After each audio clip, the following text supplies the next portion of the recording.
Começa pela TV Novo Tempo mais um programa Evidências, na busca de fatos que comprovem a veracidade histórica da Bíblia Sagrada.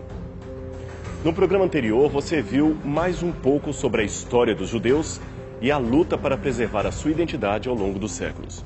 Ali chegamos até ao tempo de Adriano, que os expulsa de sua terra natal, criando um novo território chamado Palestina.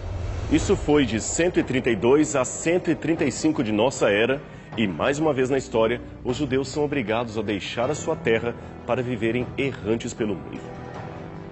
Na verdade, os judeus nunca deixaram 100% de habitar as terras bíblicas. Sempre houve comunidades coesas de judeus que se firmaram sobretudo ao redor do Mar da Galileia. Cidades como Tiberíades, Séforis, Isfat e Cafarnaum ergueram prósperas comunidades judaicas. Naquela época, estamos falando do terceiro século de nossa era, a força de Roma estava temporariamente enfraquecida devido ao conflito com a Pérsia e Palmira, que só seria solucionado 2 séculos mais tarde.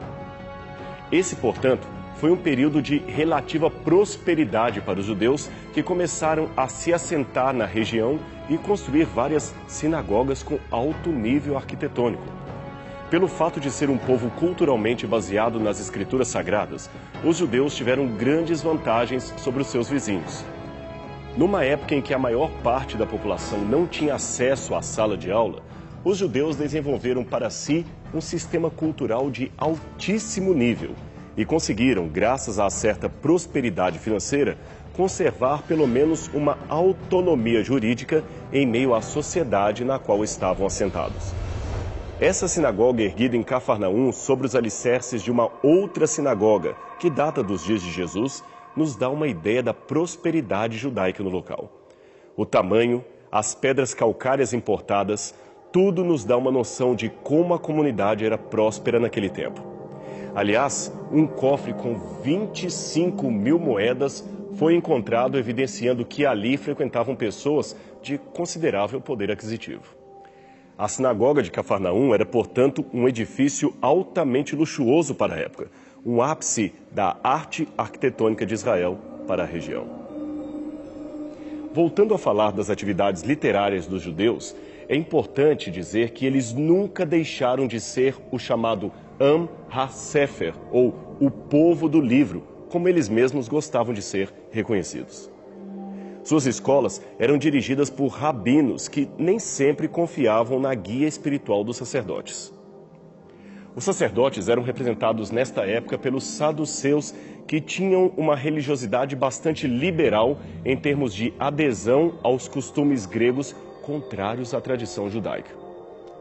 Assim, nessa atividade educacional surgiram, após a destruição do templo pelos babilônios, os Nassim, com a tarefa de conduzir o povo religiosamente. E quem eram eles, os Nassim? Eles eram herdeiros diretos de Davi e descendentes de Jeoaquim, que foi levado prisioneiro para a Babilônia. Eles acabaram se tornando os chefes supremos do Sinédrio, que funcionava como um tribunal de pequenas causas, um tribunal de questões judaicas. Jesus, quando condenado, foi primeiramente colocado diante do Sinédrio, onde anciãos do povo, os Nassim, o interrogaram. Esse Sinédrio, é claro, teve disputas sérias com o cristianismo e também com Roma. Tanto é que, em 429 de nossa era, o imperador Teodósio priva os judeus de qualquer autoridade jurídica interna, de recolher impostos e de possuir grandes extensões de terra. Mas, a despeito disso, a atividade literária dos judeus nunca diminuiu. Já pelo V século, adentrando a Idade Média no Ocidente, eles completaram o famoso tratado chamado o Talmud Palestinense. O Talmud era um tratado que reunia principalmente discussões rabínicas acerca da lei, das tradições, dos costumes, histórias e lendas do povo judeu. E muitas outras obras também foram escritas ou terminadas, e entre elas estava, por exemplo, o Midrash Rabbah, o livro dos comentários bíblicos, e o Midrash Tarhumá, uma coletânea de homilias e ensinamentos acerca da guarda do sábado, o dia do Senhor, de acordo com as escrituras hebraicas. Mas, em pouco tempo, terminou o período de paz do judaísmo. Primeiro vieram as perseguições do Império e também do cristianismo, que a essa altura já era a principal religião de Roma. Depois veio a perseguição dos califas, representando o islamismo, embora num momento ou outro esses grupos também ofereceram aos judeus um acordo de paz. Um exemplo é o do imperador bizantino Heráclius, que em 629 assinou um pacto de proteção aos judeus, mas depois acabou rechaçando o próprio pacto por pressão da Igreja Católica. Aí, os judeus que voltaram a morar em Jerusalém foram novamente expulsos, até que a chegada do califa Omar trouxe certo alívio a eles, que passaram a ter, deste novo conquistador, a autorização para continuarem vivendo em terras árabes, como a região era então chamada nesta altura. Mas isto também foi por pouco tempo. Os primeiros califas seguidores de Maomé subjugaram impiedosamente os judeus que viviam na região da Arábia. Muitos deles foram mortos, expulsos ou obrigados a se converter ao islamismo e, em pouco tempo, essa política também atingiu a cidade de Jerusalém. É que Jerusalém ora estava sob o controle dos muçulmanos, ora sob o controle dos cristãos que invadiram várias vezes o território durante as cruzadas, enfim, era uma ciranda política na região. Como você pôde notar, a realidade dos judeus na chamada Terra Santa era muito instável. Ora eram expulsos, ora eram tolerados e, em alguns momentos, até exaltados. Veja, por exemplo, no século VII, os judeus que moravam na Galileia foram proibidos de ocupar cargos públicos. Além de não pegarem armas, eles também eram proibidos de andar a cavalo ou até mesmo falar de religião em público, embora em casa eles podiam fazer os seus ritos religiosos. Agora veja mais esta. Uma carta deste mesmo período foi encontrada pelos arqueólogos. Nesta carta diz que 70 famílias de Tiberíades estavam tendo uma autorização especial para serem nomeadas guardiães do templo monte que estava em Jerusalém, devido à ajuda que elas forneceram à tropa dos conquistadores. O templo monte, só para que você saiba, é o local do antigo templo judeu que, naquele tempo, era ocupado pelo Domo da Rocha, um dos mais importantes santuários muçulmanos do mundo inteiro. Junto com isto, veio também a autorização para erguerem sinagogas em Hebron, Eilat e outras comunidades. Enquanto isso, a situação dos judeus que viviam na Europa também não era nada fácil. É o caso, por exemplo, da Inquisição Espanhola, iniciada no século XV. Embora este seja um assunto bastante controverso entre os historiadores, pois há os que revelam os horrores desse período e os que querem amenizar a situação chamando a Inquisição de um mito, podemos, grosso modo, dizer que, como resultado da reconquista da Espanha, que por muito tempo ficou nas mãos de árabes muçulmanos, os novos conquistadores espanhóis iniciaram uma política de conversão forçada de judeus e muçulmanos ao cristianismo. Os que não aceitassem, é claro, ser convertidos à força, seriam mortos. Então, pouco tempo depois, os reis Fernando e Isabel de Aragão resolveram investigar e punir judeus convertidos que continuavam praticando a sua religião às escondidas. Para isto, contrataram o temível Tomás de Torquemada, frade dominicano perito em investigação religiosa e tortura.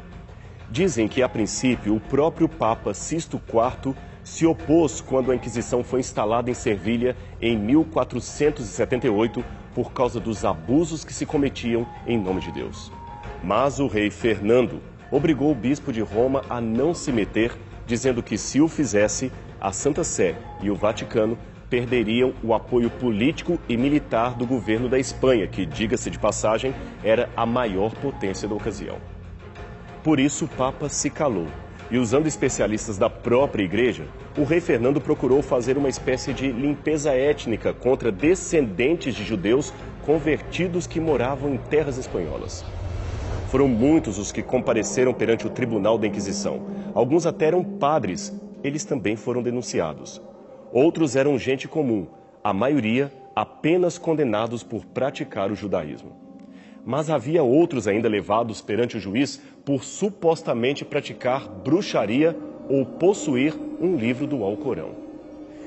É difícil falar em números absolutos, mas entre os anos 1486 e 1492, 25 autos de fé ocorreram em Toledo e mais 464 entre 1481 e 1826.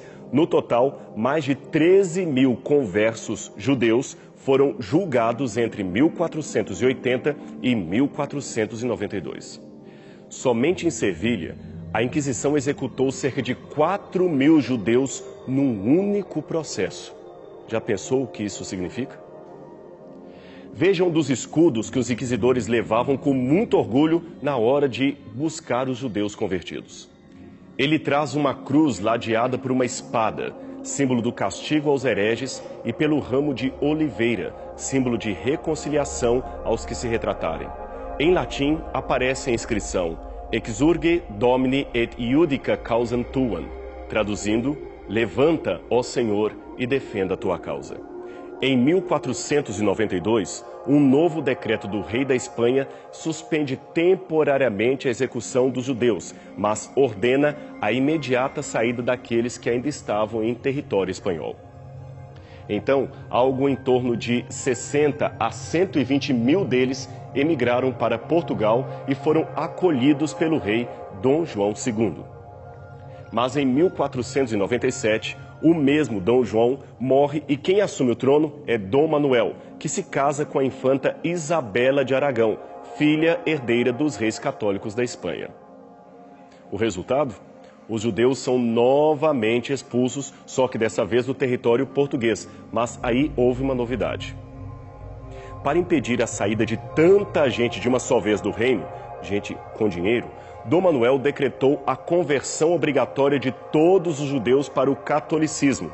E isto deveria ocorrer num prazo máximo de 10 meses. Aí criou-se em Portugal o conceito de cristão novo. Cristão novo seriam judeus convertidos na marra e batizados para escapar da morte. Aliás, a expressão convertidos na marra nos lembra um termo pejorativo que era dado aos cristãos novos que ainda praticavam o judaísmo às escondidas. Eles eram chamados de marranos, que quer dizer porcos. E você sabia que, por causa disso, estima-se que uma considerável parte da população brasileira pode ter sangue judeu nas suas veias? Alguns pesquisadores chegam a estimar que os descendentes de judeus seriam algo em torno de 1/10 da população, o que daria pelo menos 17 milhões de pessoas. De acordo com a pesquisadora Anita Nowinski, no final do século XV, os judeus compunham entre 10% e 15% da população de Portugal. Assim, os historiadores acreditam que 1 em cada 3 portugueses que vieram para o Brasil eram descendentes de judeus. Muitos, é claro, acabaram adotando nomes e sobrenomes cristãos portugueses, além de mesclarem com outras etnias, o que os fizeram perder um pouco da sua originalidade ancestral. Assim, é possível que alguns dos Silva, Ferreira, Pereira, Lopes, Cardoso, Oliveira, Fonseca, etc., sejam descendentes legítimos de famílias judias. Segundo o dicionário Sefardi de sobrenomes, 14 mil sobrenomes ibéricos podem ter ascendência judaica.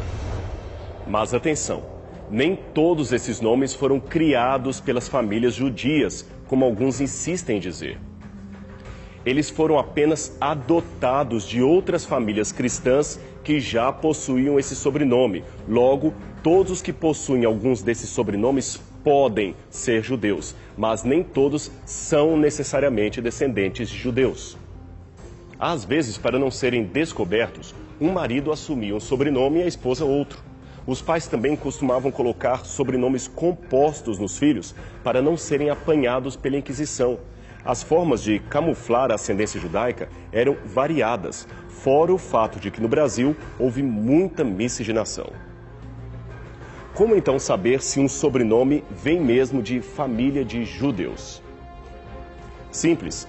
É só ter a paciência que muitos historiadores tiveram de verificar os autos de pelo menos 40 mil julgamentos que resistiram ao tempo e estão à disposição para serem investigados.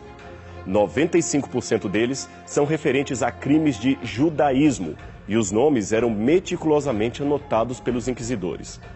Veja o exemplo de 2 páginas de um auto contra Antônio José da Silva, um dramaturgo filho de cristãos novos portugueses que nasceu no Rio de Janeiro em 1705. A primeira página traz apenas o seu nome e o título e o número do processo. A segunda detalha a sua acusação. Depois de várias vezes preso, ele foi novamente obrigado a comparecer perante a Inquisição em 1737, porque uma escrava o acusou de estar guardando o sábado. Mais tarde, ele foi torturado e, quando descobriram que ele era circundado, foi novamente torturado. E 2 anos depois, em 1739, mais precisamente no dia 18 de outubro, ele foi sentenciado à morte. Os seus algozes perguntaram se ele aceitaria morrer como um católico, porque se aceitasse, eles garantiam que a sua dor seria minimizada. Ele aceitou e assim foi misericordiosamente estrangulado com um garrote. E somente depois disso, o seu corpo sem vida foi queimado em praça pública. Sua esposa Leonor foi obrigada a assistir todo o processo e ela também morreu logo depois. Essa história inspirou a obra O Judeu, de Bernardo Santareno, uma das mais famosas peças da dramaturgia portuguesa. Como você pôde ver, o título de Cristão Novo não era um impedimento para que uma pessoa fosse condenada pelo Santo Ofício. Aliás, existe um episódio muito triste ocorrido em 1506, justamente num período de Páscoa. Neste momento, padres franciscanos incitaram uma multidão a linchar centenas de pessoas suspeitas por praticarem judaísmo. A barbárie durou 3 dias e, por essa razão, várias famílias fugiram de Lisboa. De fato, os judeus são, como a própria Bíblia diz, um tição tirado do fogo. Gente sofrida, que pagou caro para manter as suas raízes. Mas, do passado remoto ao presente, planejando o seu próprio futuro, eles continuam influenciando a sociedade do mundo inteiro.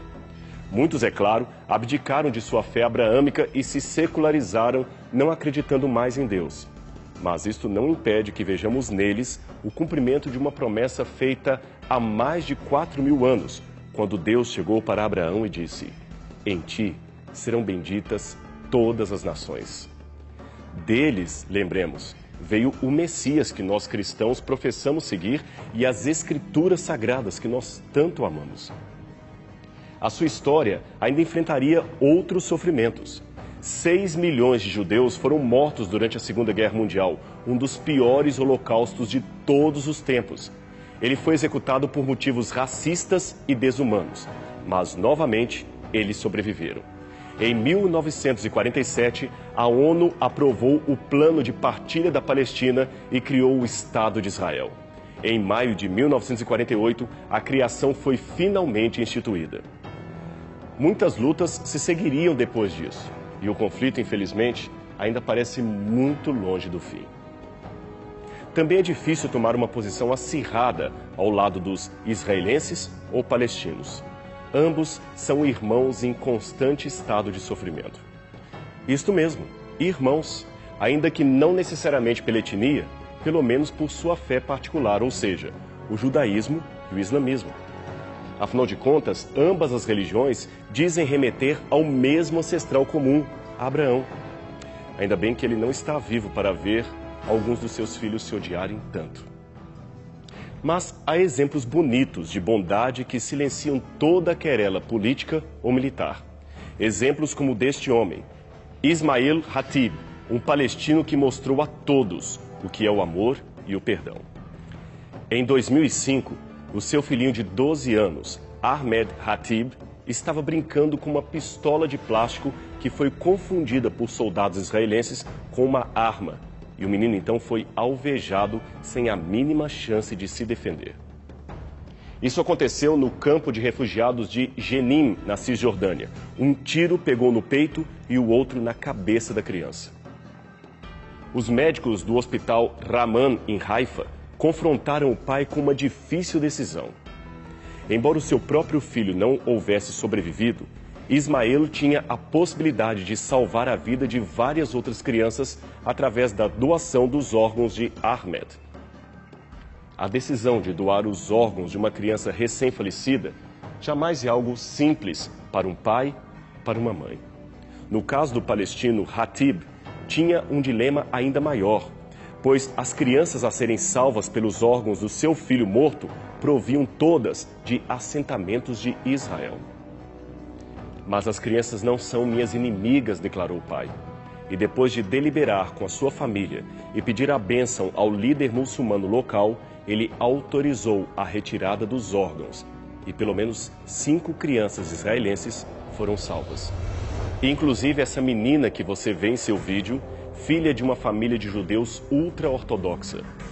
O pai desta menina definiu o gesto de seu inimigo político como um verdadeiro ato de amor que traz a cura através da fraternidade e não do ódio. Hoje, Hatib dirige uma ONG para ajudar crianças do assentamento de Jenin. E o que eu, como cristão, posso dizer de um ato como este?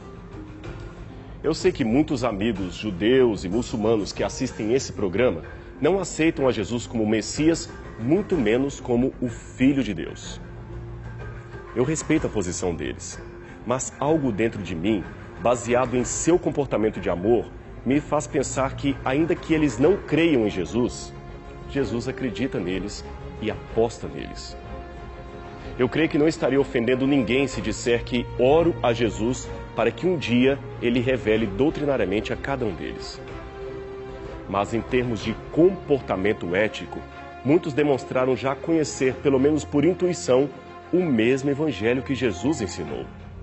Um evangelho que, aliás, vem da própria Tanakh, a escritura sagrada dos judeus, e que diz: devemos amar a Deus sobre todas as coisas e ao próximo como a nós mesmos. Eu não tenho a menor dúvida de que Jesus, o judeu, é o Messias, o Salvador do mundo inteiro, e eu não escondo o prazer de ser um discípulo dele. Mas eu tenho de ter a humildade cristã de reconhecer que ele mesmo disse ter ovelhas que não pertencem a este aprisco onde estou neste momento. A ele convém conduzi-las. Aí sim, haverá um só rebanho e um só pastor.